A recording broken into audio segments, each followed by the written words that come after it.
At 12 years old, Martin Pistorius was a happy, curious boy.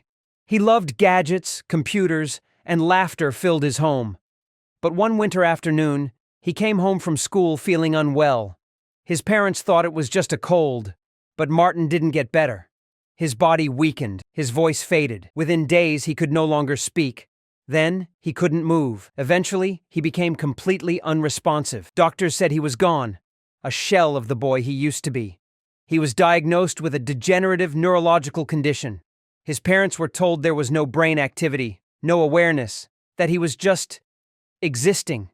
But his parents refused to give up. They took him home, bathed him, fed him, cared for him. They kept loving him, even as the years passed and nothing seemed to change.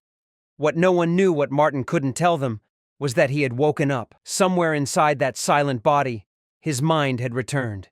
He could see, he could hear, he could understand everything, but he couldn't move, couldn't speak, couldn't let anyone know he was still there. Time dragged on. He listened as nurses talked about him like he wasn't human. And one night, he heard his father whisper that maybe, just maybe, it would be better if he found peace.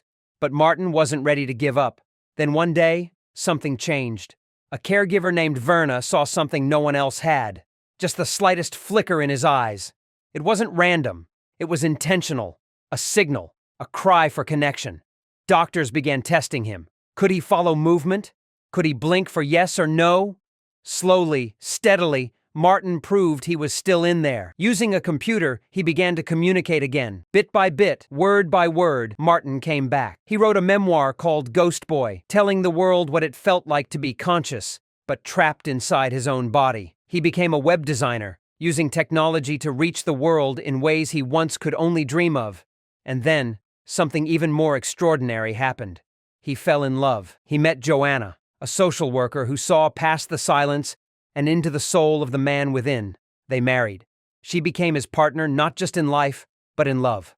Martin went from being forgotten to being a husband, an author, and a symbol of resilience.